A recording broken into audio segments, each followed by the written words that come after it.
Selamat pagi semuanya. Apa kabar hari ini? Semoga semua dalam keadaan sehat dan tidak kekurangan suatu apapun. Hari ini kita lanjut bab 2, metabolisme. Metabolisme adalah seluruh reaksi kimia yang terjadi di dalam sel yang dibedakan atas katabolisme dan anabolisme. Katabolisme adalah perubahan senyawa kompleks menjadi senyawa yang lebih sederhana. Dalam proses ini terjadi pembebasan energi sehingga disebut sebagai reaksi Erskine. Pada katabolisme, gula glukosa dirombak menjadi CO2 dan H2O melalui respirasi seluler. Energi yang dibebaskan dapat dimanfaatkan untuk melakukan aktivitas sel.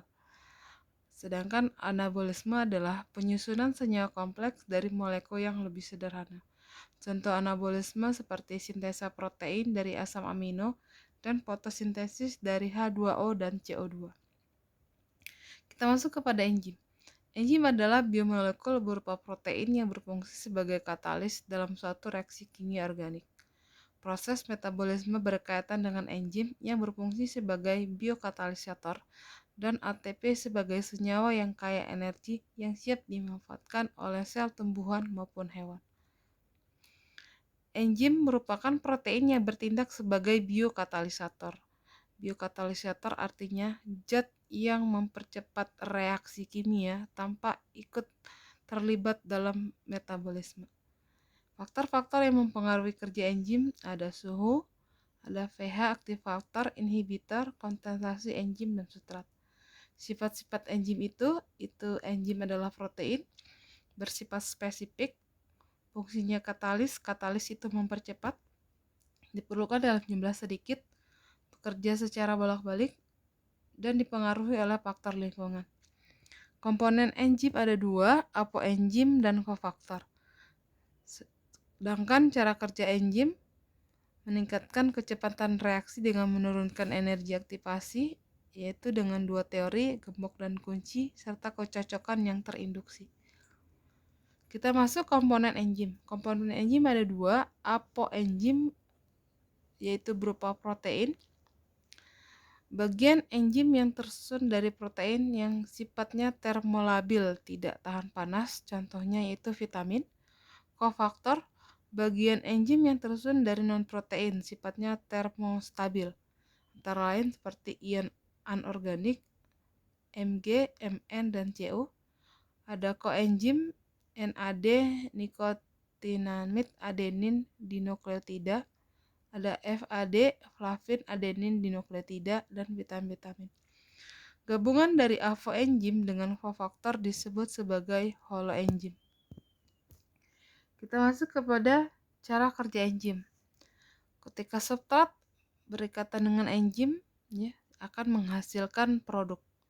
Jadi cara kerja menurut teori gembok dan kunci, jadi enzim itu diibaratkan sebagai gembok dan substrat kunci.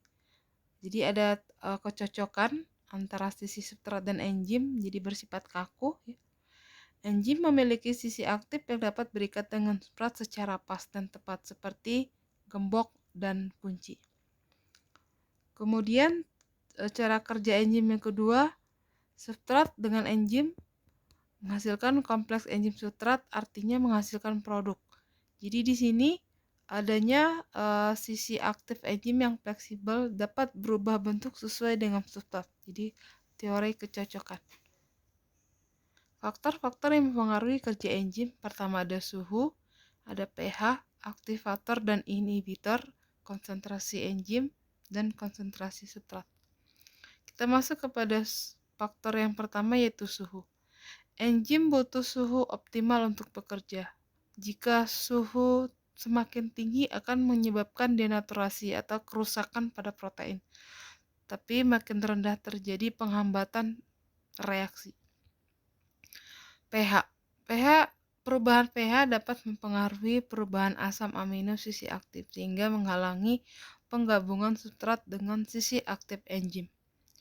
Kemudian aktivator dan inhibitor. Aktivator adalah molekul yang mempermudah ikatan enzim dengan substrat. Contohnya adalah ion Cl, amilase, samilase. Inhibitor adalah Molekul yang menghambat ikatan enzim dengan substrat, contohnya ion cyanida yaitu enzim respirasi. Inhibitor ada dua, inhibitor kompetitif dan non-kompetitif. Faktor-faktor yang mempengaruhi kerja enzim. Konsentrasi enzim. Makin besar konsentrasi enzim, maka akan semakin cepat reaksi. Kemudian faktor-faktor yang mempengaruhi selanjutnya adalah konsentrasi substrat. Makin banyak substrat, tidak dapat meningkatkan kecepatan reaksi. Inhibitor adalah zat penghambat reaksi. Pertama adalah penghambatan kompetitif. Di sini inhibitor kompetitif berikatan dengan sisi aktif enzim, jadi menyerupai sisi aktif enzim. Kompetitif persaingan. Kemudian penghambatan non-kompetitif, memiliki non berarti tidak memiliki sisi yang sama, sehingga substrat bergabung dengan enzim, tetapi inhibitor merubah bentuk sisi aktif sehingga sisi aktif tidak bisa mengikat substrat. ATP adalah adenosin trifosfat, terdiri atas C10H16N5O13P3. ATP merupakan molekul berenergi tinggi, merupakan ikatan 3 trimolekul fosfat dengan senyawa adenosin.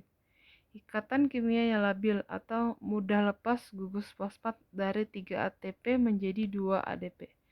Nah, lepasnya ikatan tersebut diikuti dengan pembebasan energi sebanyak 7,3 kilokalori per mol atau 30,5 kilojoule per mol. Reaksinya dapat dibolak-balik, ATP dipecah menjadi ADP ditambah dengan P atau ADP ditambah dengan P menjadi ATP. Sintesis ATP dari ADP ditambah dengan P disebut sebagai fosforilasi. Oke anak-anak, sampai di sini materi kita hari ini. Kita lanjutkan kembali pertemuan berikutnya. Selamat pagi semuanya.